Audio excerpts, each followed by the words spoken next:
Bonjour à tous, donc une vidéo pour vous parler de Soral et c'est une faute d'orthographe assumée, ER comme égalité et réconciliation et la Syrie. Cette vidéo est en réaction à une autre vidéo de dissidence d'État, vidéo que vous pouvez retrouver dans la playlist des vidéos que j'ai aimées. Et donc en fait c'est un extrait de conférence de Soral et Atman qui date du 11 juin 2014 et dans laquelle une petite dame demande une question à Soral. Une fois qu'on a acheté tout le livre que tu nous dis d'acheter et qu'on sait tout ce que tu sais et que tu nous as transmis, qu'est-ce qu'on fait? Et donc Soral hausse les épaules, pouffe un peu et nous dit on prépare la révolution. Donc pour dissidence d'État, il botte en touche. Pour moi aussi, en fait, je pense que Soral est un gourou qui s'appuie non pas sur le fait religieux, mais sur le fait politique pour pigeonner les gens. Mais l'hypothèse farfelue de cette vidéo sera de réfléchir aux conséquences si Soral est sincère et qu'il prépare vraiment la révolution, la révolte. C'est assez farfelu. En tout cas pour moi, je pense aussi pour Dissidence d'État, et puis pour beaucoup d'autres personnes, de plus en plus nombreuses. Donc la première conséquence que je vois à ça, c'est que égalité et réconciliation, ER, ressemble terriblement à la franc-maçonnerie. La franc-maçonnerie, vous savez certainement que dans les obédiences, le niveau l'information n'est pas le même pour tout le monde et que les discours sont choisis selon que tu sois au premier degré ou si tu es au 33e degré, tu n'auras pas les mêmes informations, le même discours que celui qui est au premier ou au 33e. Donc chez ER, c'est la même chose. Si tu es visiteur du site, tu n'as pas les mêmes informations, le même discours que si tu es acheteur de tasses, d'autocollants de survie, ou si tu es adhérent, ou encore si tu es militant, que tu donnes de ton temps et de ton savoir-faire à la cause ER, et ainsi de suite. Et ainsi de suite. Donc voilà déjà la première conséquence assez truculente de cette petite phrase, s'il est sincère, le père Soral, c'est que, comme disait Yahya Gouasmi, Soral est un anti-sioniste qui fait le jeu des sionistes, et Soral est aussi un anti-franc-maçon qui use des méthodes des francs-maçons. Donc deuxième conséquence moins truculente, celle-ci, si Soral est sincère, pour bien comprendre ce deuxième point, je vous invite à voir la vidéo de Doré. Donc c'est une interview de Bezmenov. Bezmenov est un ancien ambassadeur soviétique en Inde qui a été retourné par les américano-capitalistes. Donc il nous explique en fait les techniques de subversion, la technique révolutionnaire des soviétiques qui aurait fonctionné au Vietnam et ailleurs. C'est intéressant pour sa culture générale.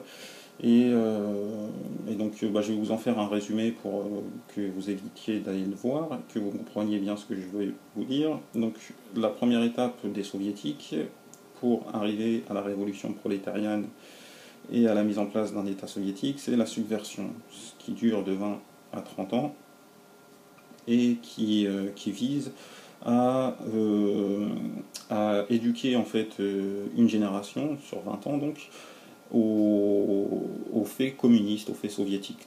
Donc en fait il s'agit de préparer une élite formée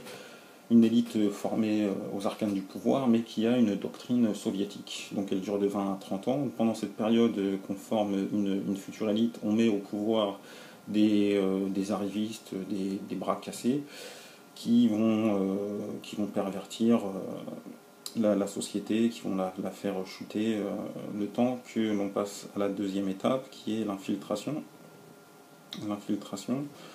Donc cette étape n'est pas présente dans la vidéo de Doré, donc cherchez ailleurs sur YouTube ou Dailymotion pour trouver l'entièreté de cette interview.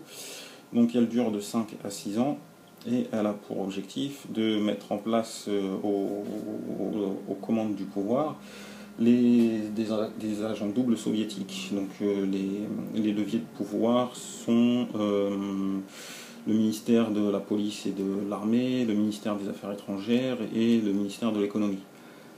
Une fois que que les agents doubles sont placés, on peut passer à la révolte prolétarienne en elle-même.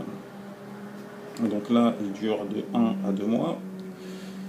Et ensuite, cette révolte, voilà que les soviétiques ont gagné et qu'il y a une période de normalisation soviétique, donc qui dure d'une façon indéterminée jusqu'à ce que l'Empire s'effondre de lui-même.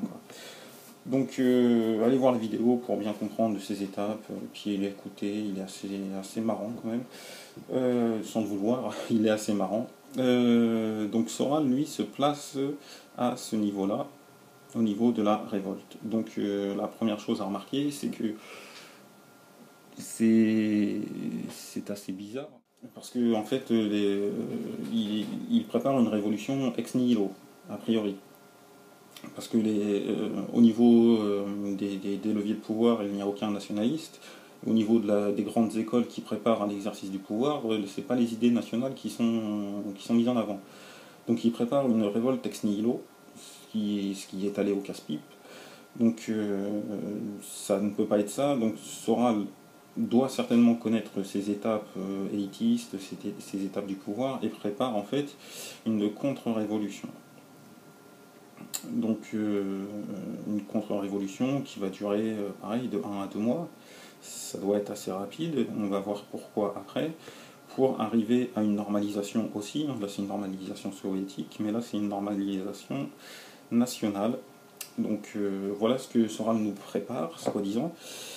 Donc soit il est idiot, il prépare une révolte ex nihilo, soit il prépare une contre-révolution, qui aurait plus de sens, et pour cela en fait, ouais, comment dire, il tente la subversion avec l'éducation, en vendant des bouquins et autres, en propageant des idées nationalistes auprès de la base et non auprès des élites. C'est une subversion assez farfelue.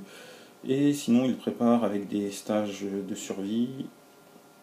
Et il prépare aussi il crée du lien, soi-disant.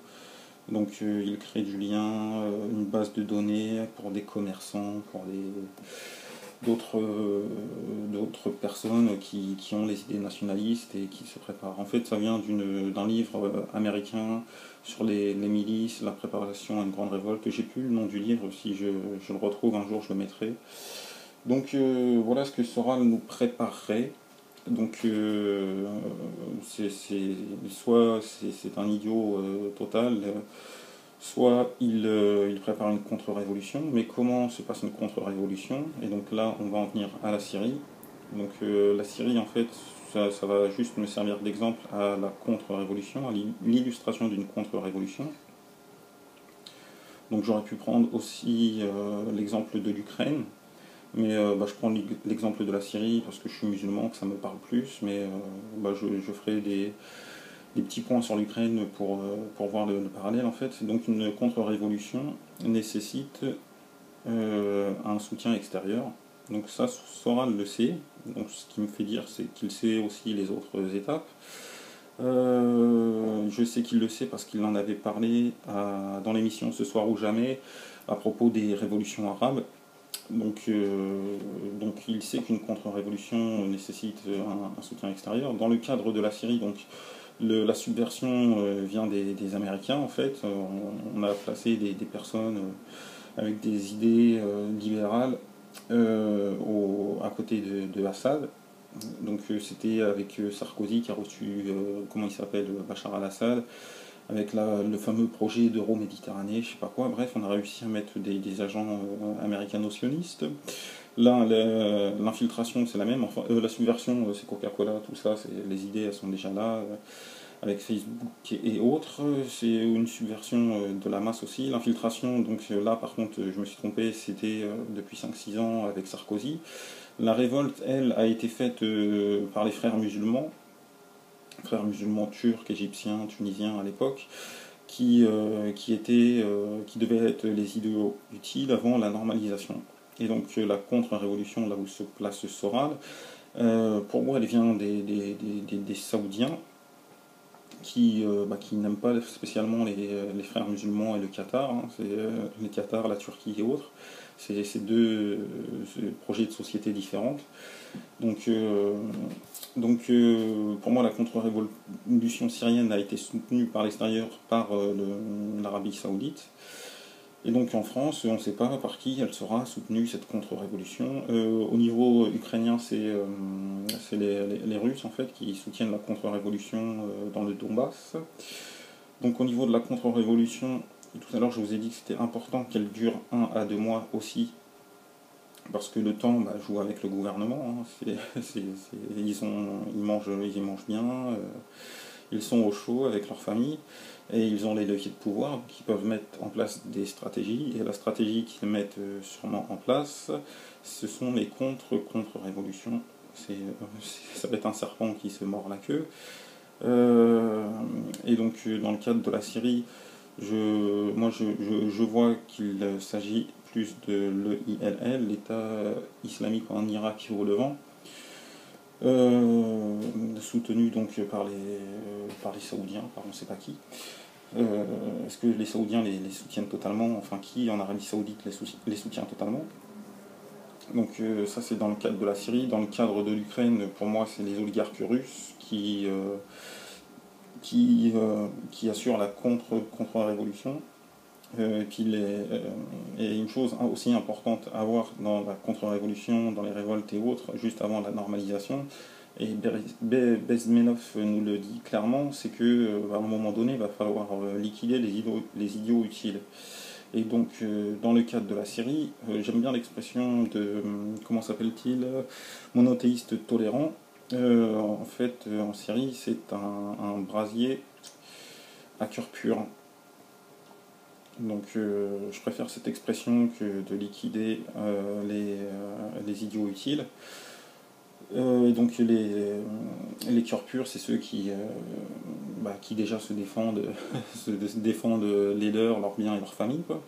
C'est ceux qui luttent contre une dictature nationale socialiste en Syrie ou une dictature sociale libérale en Ukraine, pour des raisons nationalistes ou des raisons islamiques. Et donc ceux qui se combattent en fait avec une réelle intention. Et donc c'est ça le risque en fait de la contre-révolution et de ce à quoi vous appelle Soral. Donc faites attention, amis nationalistes. Pour moi le nationalisme est une pourriture, mais bon, je peux comprendre qu'il y ait des personnes qui soient sincères dans leurs intentions. Attention aux contre-révolutions, aux révoltes et à toute cette ingénierie d'État. Donc je pense notamment à, comment s'appelle-t-il, Erwan Mari, le youtubeur Erwan Mari, qui souhaiterait mettre à mal le Front National. On ne sait pas trop, j'ai pas envie d'expliquer où il se place, j'ai pas trop envie d'y réfléchir, mais bon, pour moi, le mieux, de mon point de vue, c'est sortir de cette logique élitiste, étatique, et de revenir à une échelle locale, à une échelle humaine. Donc si moi on me pose la question, qu'est-ce qu'on fait quand on sait tout ça, c'est agir à échelle humaine, désolé pour les fautes. Donc voilà, se réinformer, agir, consommer localement et autres, se préparer au pire toujours. Mais ça sert à rien de rentrer dans des sphères d'action qu'on ne maîtrise pas. C'est vraiment un brasier à cœur pur, et que les intentions soient nationales, soviétiques ou religieuses, ça fait plaisir au shaitan. Donc s'il sera des sincères, méfiez-vous de lui, il vous envoie au casse-pipe. S'il ne l'est pas, il en veut à votre argent. Dans tous les cas, éloignez-vous de cette personne, ça vaudra mieux pour vous, pour nous et pour la France. Donc voilà, je vous remercie de votre attention, à bientôt.